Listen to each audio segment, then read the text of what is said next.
હાલ કોઈ સિસ્ટમ સક્રિય નથી, પણ બંગાળ ઉપસાગરનો ભેજ અને અરબ સાગરના ભેજના કારણે વરસાદ થવાની શક્યતા રહેશે. લગભગ સાયક્લોનિક સર્ક્યુલેશનના કારણે વરસાદ થવાની શક્યતા રહેશે, જેમાં ઉત્તર ગુજરાતના ભાગોમાં વરસાદ થવાની શક્યતા રહેશે. તારીખ 7મી ઓગસ્ટથી પણ હવામાનમાં પલટો આવે. ગુજરાતમાં વરસાદનો નવો રાઉન્ડ ક્યારે શરૂ થશે, કયા કયા જિલ્લાઓ એવા છે જે પ્રભાવિત થશે અને ત્યાં ભારે વરસાદની આગાહી છે. હવામાન નિષ્ણાંત અંબાલાલ પટેલે જે આગાહી કરી છે એ પ્રમાણે મધ્ય ગુજરાત અને ઉત્તર ગુજરાત ઉપર એક સિસ્ટમની અસર થવાની છે. સિસ્ટમ કેટલી મજબૂત થઈ છે એ પહેલાં સમજવાનો પ્રયત્ન કરીએ. 8 તારીખથી ગુજરાતમાં વરસાદની આગાહી કરવામાં આવી હતી. દક્ષિણ ગુજરાતમાં છૂટોછવાયો મધ્યમ વરસાદ પડે તેવી સંભાવના છે. એના સિવાય અહીંયા એક સિસ્ટમ તમને દેખાતી હશે, રાજસ્થાન તરફ અહીંયા એક સિસ્ટમ બનવાની છે. ન્યૂ દિલ્હીમાં પણ ગઈકાલથી ખૂબ વધારે વરસાદ દિલ્હીમાં પડી રહ્યો છે, એટલે ત્યાં ભયાનક વરસાદની આગાહી છે. ધીરે ધીરે જે સિસ્ટમ છે એ આગળ આવશે. રાજસ્થાન ઉપર જ્યારે સિસ્ટમ મજબૂત થશે, 9 તારીખની આસપાસ સિસ્ટમ અહીંયા જયપુર અને જોધપુરની વચ્ચે મજબૂત થશે. એની અસરને કારણે જેટલા પણ બોર્ડરના વિસ્તાર છે રાજસ્થાનના, ત્યાં અસર થવાની છે અને એટલે જ મધ્ય ગુજરાત અને ઉત્તર ગુજરાતના ભાગોમાં વધારે અસર થાય તેવી સંભાવનાઓ છે. તમે જુઓ કે જયપુરથી આ બાજુ મધ્યપ્રદેશ તરફ સિસ્ટમ આગળ આવી રહી છે. આ વખતે હવામાન નિષ્ણાંત પરેશભાઈ સાથે જ્યારે વાત કરી, અમે સમજવાનો પ્રયત્ન કર્યો કે આટલી બધી અનિશ્ચિતતા કેમ છે, તો એમનું પણ એવું કહેવું હતું કે છેલ્લા કેટલાય સમયથી સિસ્ટમનો જે રૂટ હોય છે એ બદલાતો આવ્યો છે. એટલે કોઈ સિસ્ટમ અહીંયા બની છે તો પહેલાં મોટાભાગે એવું હતું કે ગુજરાત તરફ આવતી હોય, પણ હવે એનો રૂટ બદલાઈ રહ્યો છે. 9 તારીખે અહીંયા તમને જોધપુરની આસપાસ આપણે જે વાત કરી, જયપુર જોધપુરની આસપાસ સિસ્ટમની અસર દેખાશે. બંગાળની ખાડીમાં પણ એક સિસ્ટમ બની રહી છે, એટલે એ સિસ્ટમ પણ મજબૂત થાય અને ધીરે ધીરે આગળ વધે. મોટાભાગે બંગાળની ખાડીમાં બનતી સિસ્ટમ એ મધ્યપ્રદેશ તરફ આગળ વધતી હોય છે, પણ આ વખતે જે સિસ્ટમો બની રહી છે એના રૂટ બદલાઈ રહ્યા છે.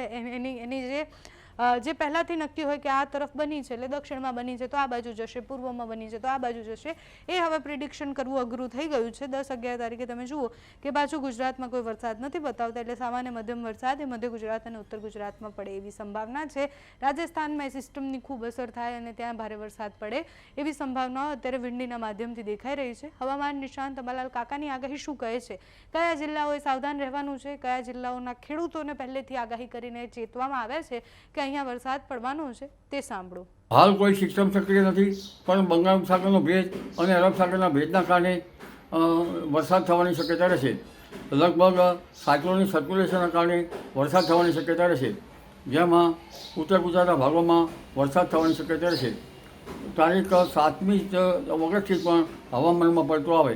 તારીખ 8-9 ઓગસ્ટમાં લગભગ ઉત્તર ગુજરાતના ભાગો, સાબરકાંઠાના ભાગો, બનાસકાંઠાના ભાગો અને અરવલ્લીના ભાગોમાં વરસાદ થવાની શક્યતા રહે. કોઈ ભાગમાં 3 ઇંચ કે તેથી વધુ વરસાદ થવાની શક્યતા રહે. આ ઉપરાંત પંચમહાલના ભાગોમાં પણ વરસાદ થવાની શક્યતા રહે અને દક્ષિણ ગુજરાતના ભાગોમાં પણ વરસાદ થવાની શક્યતા રહે. તદ ભાગોમાં વધુ વરસાદ થઈ શકે અને ઓગસ્ટ માસમાં લગભગ તાપી નદીનું જળસ્તર પણ વધવાની શક્યતા રહે. ઉલ્લેખનીય છે કે 14 ઓગસ્ટ આસપાસ મધ્યપ્રદેશમાં ભારે વરસાદ થવાની શક્યતા રહેશે અને ગુજરાતના કોઈ ભાગમાં હળવા ઝાપટાં પડી શકે. પરંતુ તારીખ 23 ઓગસ્ટ બાદ પણ પર્વતાકારનો મેઘ જ્યાં ચડે ત્યાં પડે અને 2 થી 7 સપ્ટેમ્બરમાં વરસાદ આવવાની શક્યતા રહે. ઉલ્લેખનીય છે કે 12 સપ્ટેમ્બર બાદ અરબ સાગર પણ કંઈક અંશે સક્રિય થવાની શક્યતા રહે અને જેના કારણે દક્ષિણ ભારતમાં ભારેથી અતિભારે વરસાદ થવાની શક્યતા રહે, જેના કારણે ગુજરાતના ભાગોમાં પણ વરસાદ થવાની શક્યતા રહે. કદાચ પશ્ચિમ સૌરાષ્ટ્રના ભાગોમાં આ વરસાદના કારણે કંઈક અરબ સાગરની સિસ્ટમના કારણે કે ભેજના કારણે વરસાદ થઈ શકે. ગુજરાતના ઘણા ભાગોમાં વરસાદ થયો છે, પરંતુ પશ્ચિમ સૌરાષ્ટ્રમાં કદાચ રવિ પાકવા માટે સાનુકૂળ હવામાન સર્જાઈ શકે અને રવિ પાકવા માટે વાવેતર થાય તેવો વરસાદ થઈ શકે.